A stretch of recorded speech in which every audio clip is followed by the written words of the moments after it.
At my wedding, all three of my sisters showed up in floor-length white dresses. One even wore a veil. When I confronted them, they just laughed and said, "It's not like you're the only bride here. I just walked down the aisle too." That was 9 months ago. And this morning, one of them was crying outside the courthouse in her pajamas.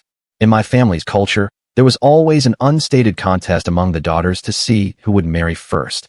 I clearly recall the day my eldest sister, Jasmine, introduced her first boyfriend. I was just 13, and she was 17. They were simply watching a film on the sofa when Jasmine excused herself to go to the bathroom.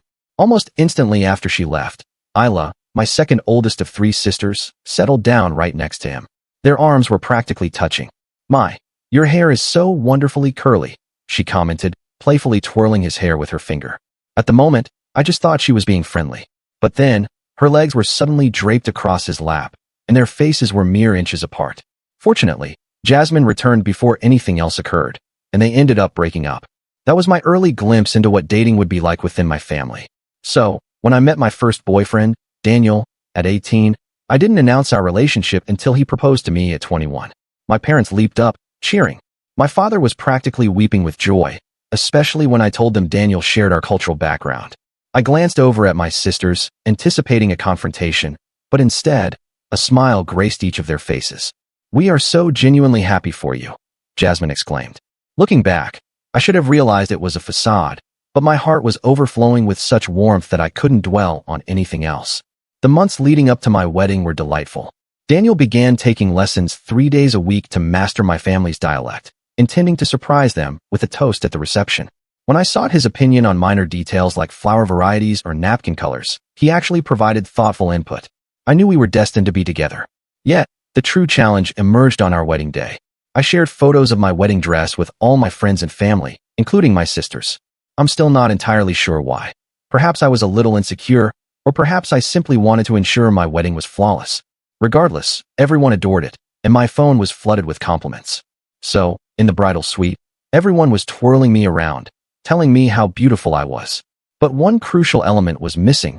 None of my sisters had arrived.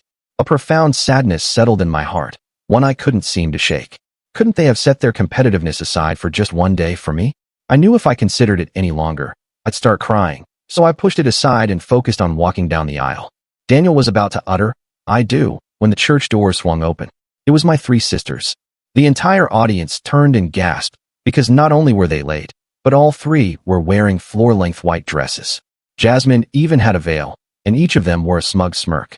But Daniel simply acted as if nothing had happened. "I do," he declared, and it made me smile. The officiant stood frozen, but with a nudge from Daniel, he continued. "I do." I shouted back, and despite everything, when we kissed, it felt like fireworks were exploding. I truly felt euphoric. However, at the banquet, during my speech, I didn't let them off the hook. I was going to toss my bouquet, but I'm afraid they'll all tackle me at once.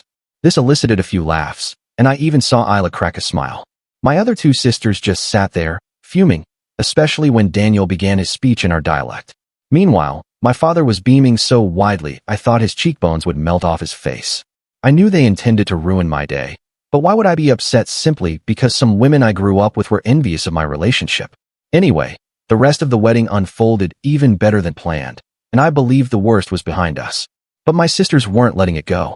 Not only had I won their competition, but I also didn't allow them to spoil my wedding. And to them, that was a betrayal, something they weren't willing to overlook without a struggle. Yet, they didn't know I was prepared to fight back, and by the time they realized it, it was already too late. For a while, it was easy to forget about it, because we left for our honeymoon a few days later and spent a wonderful 2 weeks in Greece. But upon our return home to our new apartment, reality crashed back. I had 37 missed calls from my parents and sisters, plus dozens of text messages. Apparently, my sisters had been telling everyone who would listen that I had betrayed the family by marrying first, and then humiliating them at my wedding with my bouquet comment. Can you believe this? I showed Daniel my phone. They show up to our wedding in white dresses, and somehow I'm the villain? Daniel shook his head. Your sisters have issues, but don't worry, we're a team now. I decided to call my mother to get her perspective on the situation. She sounded weary. Your sisters are very upset, Aisha. Perhaps you should apologize for the comment you made. Apologize, Mom? They wore white to my wedding. That's like the universal sign of trying to upstage a bride. My mom sighed. I know, but you know how they are. Can't you just smooth things over for the sake of family peace? I couldn't believe what I was hearing. My entire life, I'd watched my parents allow my sisters to get away with their competitive behavior. Now they wanted me to apologize for standing up for myself? I told my mom I'd consider it, and hung up. The next day, I received an invitation to Jasmine's engagement party. The date on the invitation indicated it was happening in 2 weeks. This was news to me. I didn't even know she was seeing anyone seriously. When I called my mom to ask about it, she casually mentioned that Jasmine had been dating this guy named Omar for about 3 months. 3 months and they're already engaged? I asked in disbelief. Well, you know how these things go, my mom said vaguely. I didn't know. Jasmine was attempting to diminish my victory by marrying as quickly as possible after me. Classic. I told my mom we'd be there, determined to be the more mature person. The evening of Jasmine's engagement party, Daniel and I dressed nicely and arrived at my parents' house with a gift. As soon as we walked in, I could feel all eyes on us. My sisters were huddled together in a corner, whispering. Jasmine's fiancé, Omar, looked pleasant enough, if a bit overwhelmed. He was standing awkwardly by the drink table, not really conversing with anyone. I nudged Daniel. Let's go say hello to Omar. I bet my sisters haven't even introduced him to half the family. We walked over, and I introduced myself. Hi, I'm Aisha, Jasmine's youngest sister. This is my husband, Daniel. Omar seemed relieved to have someone to talk to. Nice to meet you both. I've heard a lot about you. I bet he had. We chatted for a few minutes, and I could see Jasmine watching us from across the room, her expression darkening. When she finally approached, she practically dragged Omar away, claiming they needed to greet some new arrivals. The party continued, and everything seemed fine on the surface until the toast. Jasmine's best friend clinked her glass and announced it was time for speeches. After a few standard congratulatory remarks, Jasmine stood up. Thank you all for coming to celebrate our engagement, she began sweetly. Omar and I are so excited to be planning our wedding. And don't worry, unlike some recent weddings in the family, ours will be a respectful, traditional affair where the focus stays where it belongs, on the bride and groom. My jaw dropped. She was seriously using her engagement toast to take a jab at me. I felt Daniel tense beside me. We've already booked the venue for next month, Jasmine continued. We didn't see any reason to wait years and years like others might. When you know, you know. I took a deep breath and plastered on a smile. I wasn't going to let her bait me into a scene. But as the evening progressed, it became clear that this was just the beginning. My sisters weren't just jealous, they were declaring war. And if they wanted a war, they were going to get one, because they didn't know that I'd been preparing for this my entire life. I'd observed their tactics, learned their weaknesses, and unlike them, I had something they didn't. A partner who fully supported me. The escalation after Jasmine's engagement party, things rapidly intensified. The 3 sisters launched a coordinated campaign against me that was, honestly, impressive in its pettiness. First came the social media attack. Jasmine posted a throwback photo of herself in a white dress with the caption, "Some of us don't need to worry about being upstaged because we're secure in ourselves." Real bride talk, no shade. Subtle, right? Meanwhile, Isla somehow obtained my wedding photos before I could post them and began commenting on every single one with backhanded compliments. Your dress looks so much better in these professional photos than it did in real life, or the lighting really helps hide how stressed you looked. I blocked her after the 5th comment, which only fueled the fire. Maya, always the quiet but lethal one, went straight for my in-laws. She found Daniel's mom on Facebook and sent her messages expressing concern about our rushed marriage and my history of impulsive decisions. Thankfully, my mother-in-law showed me the messages right away and asked if everything was okay. Your sisters sound intense, she said with a concerned look. I explained our family dynamics, and she gave me a hug. Well, you're part of our family now too, and we don't play those games. I teared up a little after that conversation. It was comforting having someone firmly in my corner besides Daniel. The next attack occurred when Jasmine accidentally scheduled her bridal shower on the same day as Daniel's birthday. I had been planning a surprise party for weeks and had already sent out invitations to our friends. When I confronted Jasmine about it, she acted completely innocent. Oh, was that Daniel's birthday? I totally forgot. But you understand, right? Wedding planning is so hectic, and this was the only day the venue had available. She batted her eyelashes at me like we were 12 again. I knew for a fact she was lying because Maya had commented on my calendar planning app where I'd marked Daniel's birthday with about 50 heart emojis. I decided to split the day. We'd go to her bridal shower in the afternoon and have Daniel's party in the evening. I wasn't going to give her the satisfaction of forcing me to choose. The bridal shower was exactly as you'd expect. Jasmine behaved like a princess, opening extravagant gifts while making passive-aggressive comments about how her wedding would be so much more traditional than mine. The real punch came when she opened my gift, a beautiful, handmade ceramic serving platter I'd special ordered from an artist who incorporated patterns from our cultural heritage. "Oh, how crafty," she said with a tight smile. "I'll be sure to use it when we have casual gatherings." I bit my tongue so hard I tasted blood. That platter cost more than her entire tacky bridal shower setup, but whatever. At Daniel's birthday party that evening, I was still fuming about the platter comment when our doorbell rang. I opened it to find Omar standing there, looking uncomfortable. "Hey, is this a bad time?" he asked, shifting his weight from foot to foot. I invited him in, confused but curious. He declined a beer and sat stiffly on our couch. "I wanted to talk to you about Jasmine," he said after some awkward small talk. "She's been different lately, obsessed with this wedding. Last week I suggested we postpone it until next year so we could save more money, and she completely lost it. Started crying about how she couldn't let you win." He made air quotes around win. "Win what?" I asked, feigning ignorance. "That's what I said." Omar threw up his hands. "She talked about this competition between you sisters that I didn't understand. Then she made me promise we'd get married within 6 weeks, or she'd find someone who would." I felt a twinge of sympathy for Omar. He seemed like a kind person caught in my sister's chaotic web. I explained our family's unusual marriage competition without sugarcoating Jasmine's behavior. He listened intently, occasionally nodding.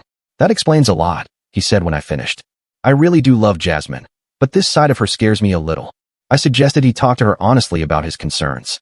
He thanked me and left, looking slightly less stressed. I hoped for his sake he'd either assert himself or make a hasty exit. 2 days later, I discovered Omar had chosen the latter. Jasmine called me at 2 in the morning, sobbing hysterically. At first, I couldn't understand what she was saying through the tears, but eventually, I pieced together that Omar had broken off their engagement. He said, "I'm too focused on competing with you instead of building a life with him." She wailed, "This is all your fault. You talked to him at your stupid husband's birthday party." I didn't deny it. All I did was explain our family dynamic. "Jasmine, if hearing the truth about your behavior scared him off, that's on you." She hung up on me. I went back to sleep feeling a strange mixture of guilt and satisfaction. Crossing the line the next morning, Daniel and I woke up to the sound of glass breaking. We rushed to our living room to find a brick had been thrown through our window. Taped to it was a note that said, "Home Wrecker," in what was clearly Jasmine's handwriting. "That's it," Daniel said, carefully picking up glass shards. "We're calling the police." I hesitated. "They're my sisters. I don't want to get them in trouble. Aisha, they just committed property damage. This is crossing a line." He was right, but I still couldn't bring myself to file a report. Instead, I called my parents and told them what happened. My dad was furious, not at Jasmine, but at me. "Why would you interfere in your sister's engagement?" he demanded. "Family comes first, Aisha." I was speechless. "Dad, she threw a brick through my window. How is that putting family first? She's heartbroken. You should apologize to her." I hung up on him, something I'd never done before. Then I blocked all my sister's numbers and social media accounts. If they wanted to act like children, fine, but I wasn't going to engage anymore. For about 2 weeks, everything was quiet. Daniel and I repaired our window, went to work, and tried to enjoy our newlywed life. I started to hope that maybe they'd moved on. Then I got fired from my job.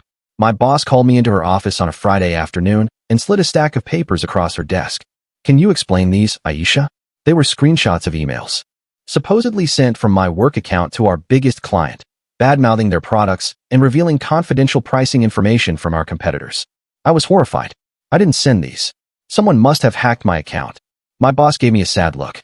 "The IT department traced the IP address. These came from your home network during your lunch breaks." My blood ran cold.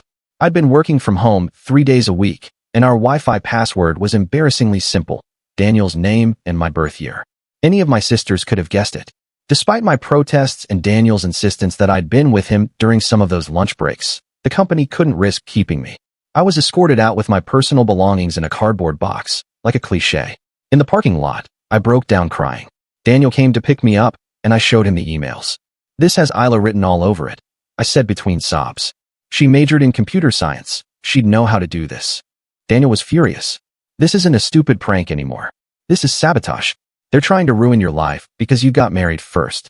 That's insane." "I know," I wiped my eyes. "I need to confront them." "Not alone," Daniel insisted. "I'm coming with you." We drove straight to my parents' house, where I knew at least Isla would be staying since she'd recently moved back home. When we arrived, all 3 of my sisters were there, along with my parents. They looked surprised to see us. "What's wrong?" My mom asked, taking in my tear-stained face. I threw the stack of emails onto the coffee table. I just got fired because someone hacked my work account and sent these to our biggest client. Care to explain, Isla? Isla's eyes widened. Why are you accusing me? Because you're the only one with the technical skills to pull this off. I was shouting now, all my pent-up anger finally boiling over. First the white dresses at my wedding, then the social media harassment, then the brick through our window, and now this. You've gone too far. My parents looked confused. What brick? My mom asked. The one Jasmine threw through our window 2 weeks ago after Omar broke up with her, Daniel explained, his voice tight with anger. Jasmine jumped up. I did no such thing. I was at Mom and Dad's that whole night. I turned to my parents. Is that true? They both nodded. She was very upset about Omar, my dad said. We stayed up watching movies until dawn. I felt like the floor was shifting under me. If Jasmine didn't throw the brick, then who did? And these emails? I looked more closely at them, seeing details I'd missed before. The writing style didn't actually sound like Isla. It was more formal, more like. I looked up at Maya, who had been suspiciously quiet this whole time. She met my gaze with a small, almost imperceptible smirk. It was you, I said quietly. You did all of this. Maya laughed, a cold sound that sent chills down my spine. Prove it. My parents looked between us, clearly lost. Maya wouldn't do something like that, my mom said uncertainly. Actually, Isla spoke up, she might. Remember when Jasmine was applying to colleges and suddenly all her application essays got deleted from her laptop? Maya was helping her with them. Jasmine gasped. That was you. I had to rewrite everything in 2 days. Maya rolled her eyes. Oh, please. Like you both haven't done worse to each other. At least I'm honest about wanting to win. Win what? My dad asked, growing frustrated. What is this competition you girls keep talking about? All 4 of us went quiet. We never actually discussed the marriage competition openly with our parents. It had always been this unspoken thing between us sisters. The competition to get married first, I finally explained. We've all been competing since we were teenagers. My mom looked genuinely confused. What are you talking about? Why would you think we wanted you to compete over that? Because you always favored whoever was closest to getting married, Jasmine said. When I brought home my first boyfriend, you made his favorite dessert and asked when he'd propose. He was a nice boy. I was being polite, my mom protested. When Aisha announced her engagement, Dad literally cried with happiness. Isla pointed out. My dad looked embarrassed. I was happy because she looked happy, and because she'd found someone from our culture who clearly respected her. I would have been just as happy for any of you. That's not true, Maya said bitterly. When I was dating Raj last year and mentioned we were talking about marriage, you said I was too young. You were 20 and had known him for 3 weeks. Dad exclaimed. That's not the same thing at all. As my parents continued defending themselves, I noticed something strange. Isla was texting someone rapidly, looking increasingly panicked. When she saw me watching, she quickly put her phone away. Who are you texting? I asked suspiciously. No one, she said too quickly. Daniel, who had been standing behind me, suddenly grabbed my arm. Aisha, I just got an email alert. Someone's trying to access our bank account. I lunged for Isla's phone. She tried to keep it away, but I managed to grab it. The screen showed a text conversation with someone named Rick, with what looked like our bank account number and routing information. What the hell, Isla? I shouted, holding up her phone. You're trying to steal our money now. The room erupted into chaos. Isla tried to claim Rick was her friend who needed financial advice. My parents started yelling at all of us for behaving like criminals. Jasmine burst into tears, saying, this was all my fault for getting married first. Maya just sat back with that same smirk, watching the mayhem she'd helped create. Daniel stood up and whistled loudly, making everyone stop. Enough. This is insane. Aisha and I are leaving, and we're changing all our passwords, accounts, and possibly our phone numbers. If any of you come near our home again, we will file a police report. He took my hand and pulled me toward the door. I was too shocked to resist. As we left, I heard my mother crying and my father trying to calm everyone down. In the car, I finally broke down completely. What is wrong with them? Why would they do all this? Daniel drove silently for a few minutes before answering. I don't think this is about marriage anymore, Aisha. This seems deeper, like they can't stand seeing you happy or successful. But why? I sobbed. What did I ever do to them? Nothing. And maybe that's the problem. You didn't play their games. You found happiness your own way, and they can't stand it. A reckoning and a glimmer of hope when we got home. We spent the next several hours changing every password, account number, and security question we had. Daniel called a security company about installing cameras around our house. I called my job's HR department to explain the situation, but they couldn't promise anything beyond looking into it. That night, I could barely sleep. Every noise made me jump. Around 3 in the morning, I got up to get some water and noticed a car parked across the street that looked like Maya's. I woke Daniel, and we watched from behind the curtains as someone, I couldn't tell which sister, took photos of our house. That's it, Daniel said grimly. First thing tomorrow, we're getting a restraining order. The next morning, we went to the courthouse to file for temporary restraining orders against all 3 of my sisters. The clerk looked dubious as I explained the situation, but the emails from work and the brick incident were enough to get the process started. We'd have to attend a hearing in a few weeks for a permanent order. As we were leaving the courthouse, my phone rang with an unknown number. Against my better judgment, I answered it. Aisha, it's Omar. I put the phone on speaker so Daniel could hear. Omar, how did you get my number? Your mom gave it to me. Listen, I need to warn you. Your sisters are planning something big. My stomach dropped. What do you mean? After I broke up with Jasmine, she kept calling me, begging to get back together. I finally agreed to meet her for coffee yesterday. She was different, calm, said she understood why I ended things and wanted to be friends. That doesn't sound like Jasmine, I said suspiciously. Exactly. Then she started asking weird questions about you and Daniel. Where you work, what your schedule is like, if you ever mention going out of town soon. I played dumb, but it felt wrong. When I was leaving, I overheard her on the phone with someone. I think it was Maya, saying Operation Payback is a go for Friday. Today was Wednesday. Did they say what they're planning? No, but they mentioned something about your apartment and all 3 of them being involved. I thought you should know. I thanked Omar for the warning and hung up. Daniel and I looked at each other, both thinking the same thing. We couldn't go home. We'll get a hotel room, Daniel decided. Just until after Friday. Then we'll figure out our next move.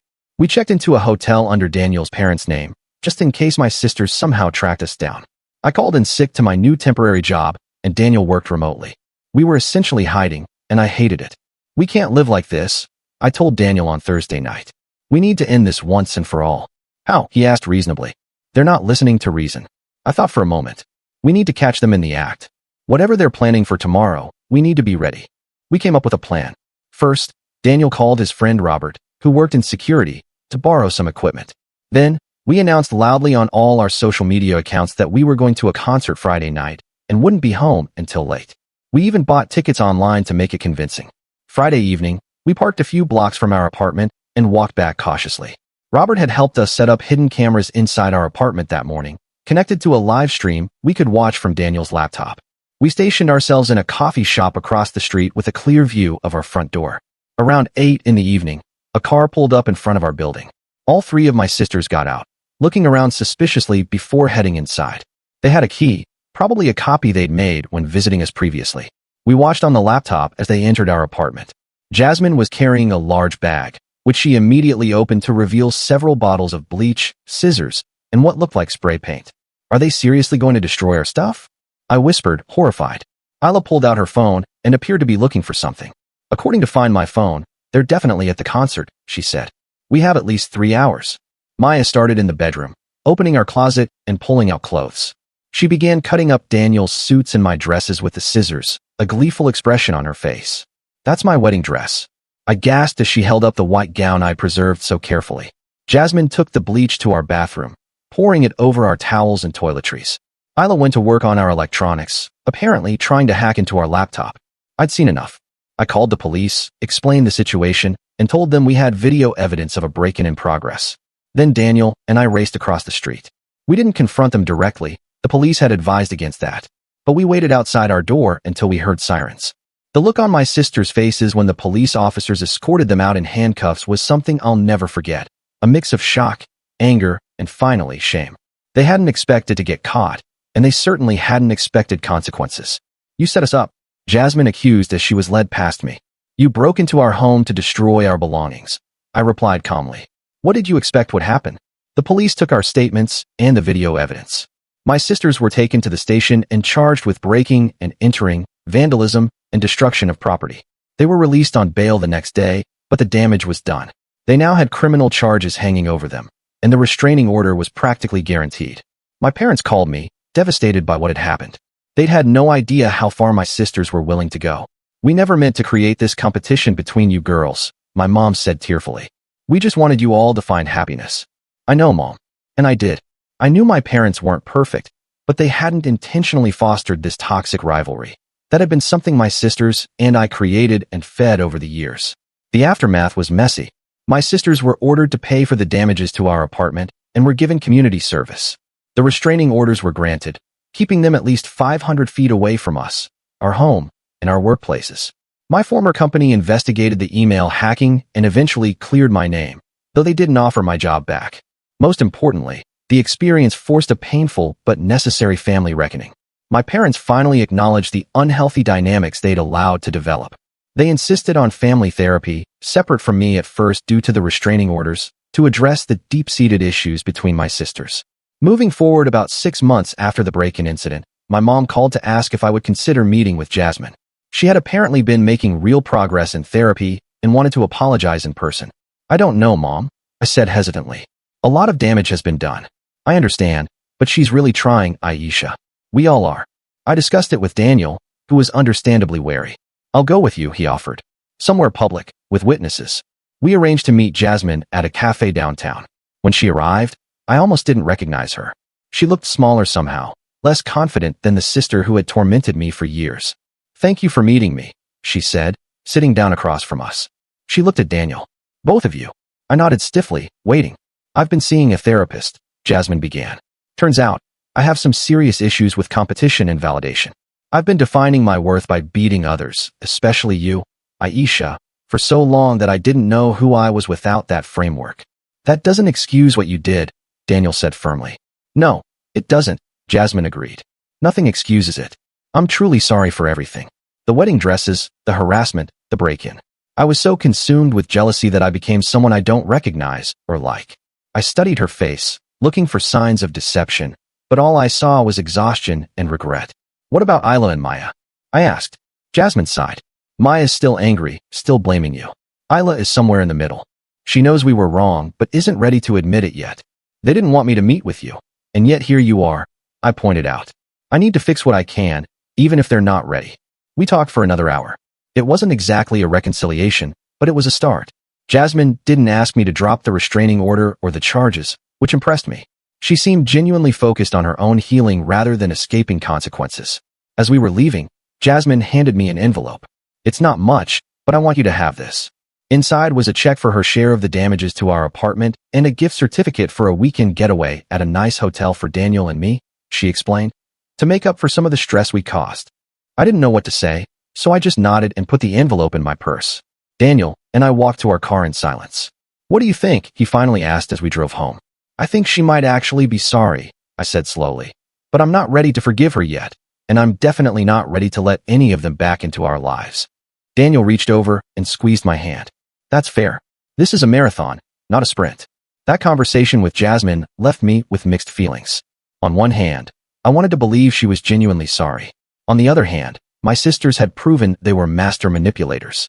I couldn't just forget everything that had happened over one coffee meeting. When we got home that night, I found myself staring at that gift certificate. What do you think, Daniel? Is this a peace offering or another trap? Daniel examined it carefully. The hotel's legitimate. I just called them and confirmed the certificate is real and fully paid for. Still doesn't mean it's not part of some scheme, I muttered. We decided to hold on to it, but not use it right away. Trust needed to be rebuilt slowly, if at all. I went back to my new job at a smaller marketing firm. The pay wasn't as good, but my coworkers were nice, and my boss, Riley, was super understanding about my family situation. About 2 weeks after meeting with Jasmine, I got a text from Isla. I almost deleted it without reading, but curiosity got the better of me. I hear you met with Jasmine. I want to meet too. No tricks. I showed Daniel, who immediately looked suspicious. What did Jasmine say about Isla? That she was somewhere in the middle, knew they were wrong, but wasn't ready to admit it.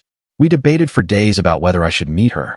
Finally, I decided to give her a chance, but with conditions. We'd meet in the same public cafe. Daniel would be with me again, and this time we'd arrive early and sit facing the door. When Isla walked in, she looked different too, less put together than usual.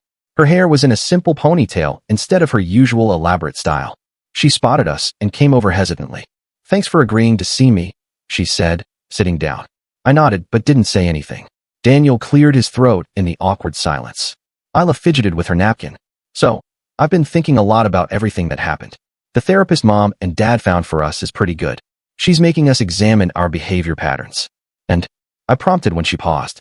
And I realized I've been awful to you, to Jasmine, even to Maya.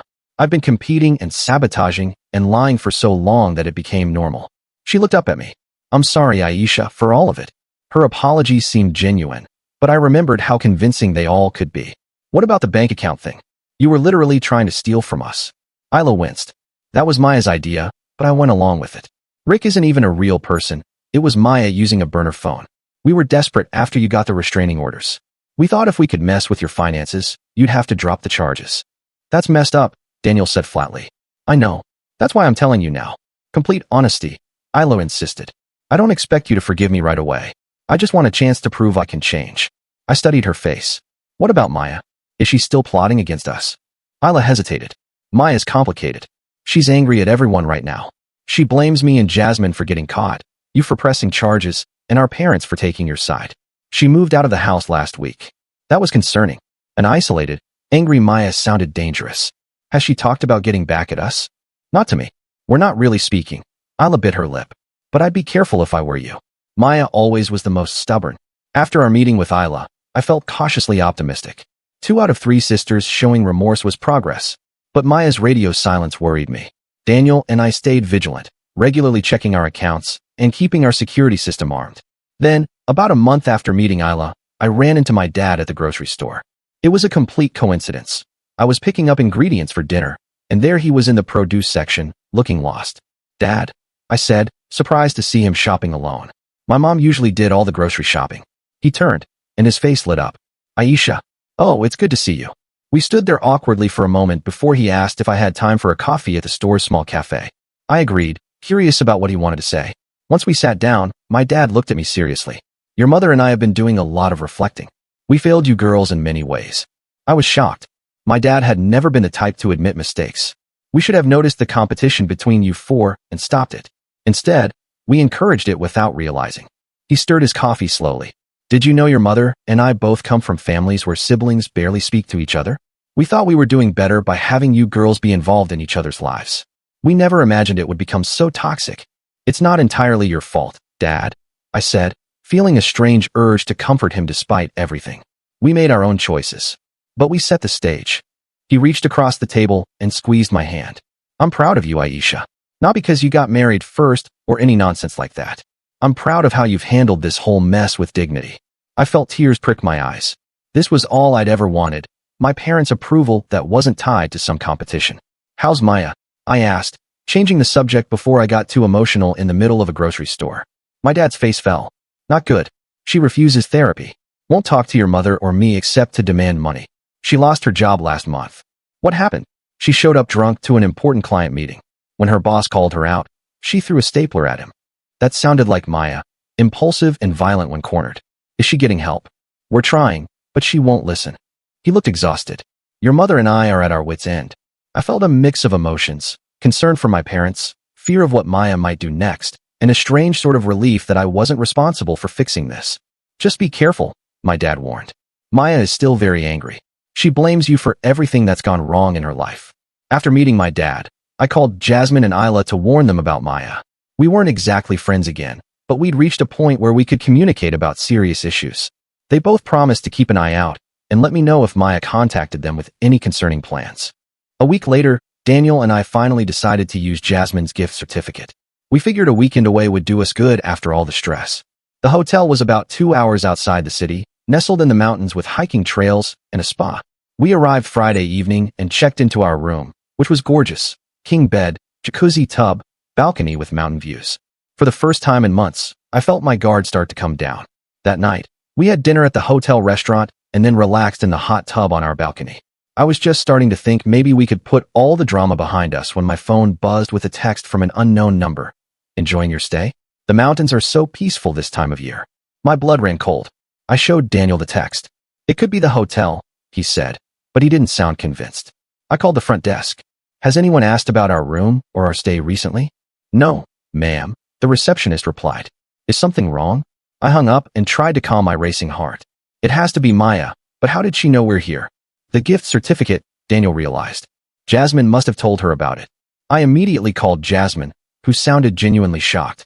I swear I didn't tell her, but I did leave the receipt on my coffee table when she stopped by last week. She might have seen it. Great, just great. Our romantic getaway was now potentially a trap.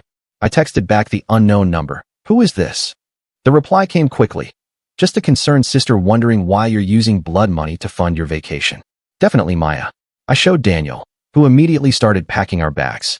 We're leaving now. Wait, I said, thinking it through. If we leave, she wins again. We'll be running scared forever.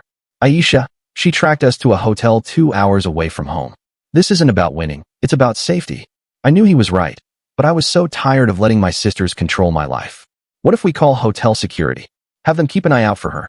Daniel reluctantly agreed, and we spoke to the night manager, explaining the situation without all the crazy details.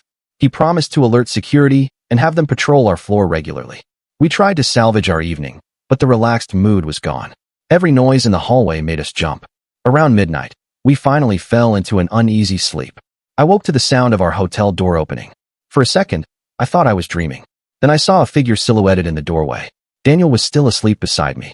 I reached over and shook him awake as the figure stepped into our room. Maya, I whispered, recognizing her petite frame. She flicked on the light, making us both wince.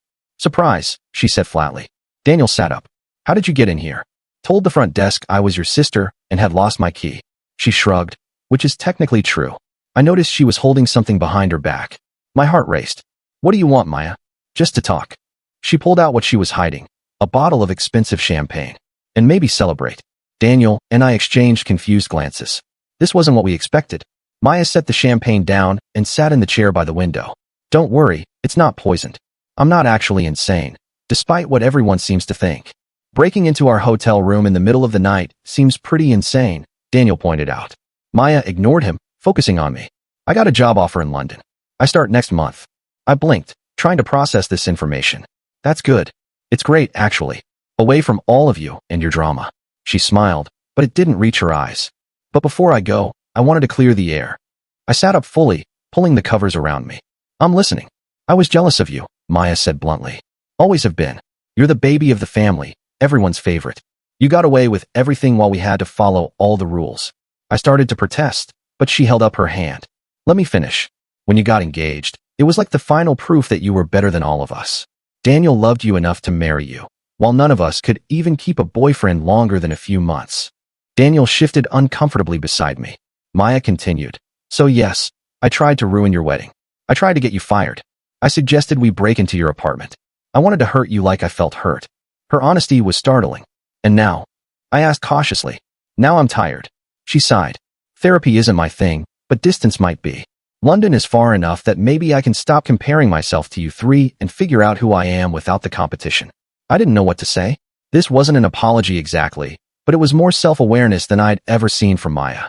I don't expect forgiveness, she continued, but I wanted you to know I'm done with the revenge plots. It's exhausting and pointless. Daniel still looked suspicious. Why should we believe you? Maya reached into her pocket and pulled out her phone. She opened an app and showed us the screen. It was a flight confirmation to London, dated 2 weeks from now. I'm really leaving. One-way ticket. She stood up.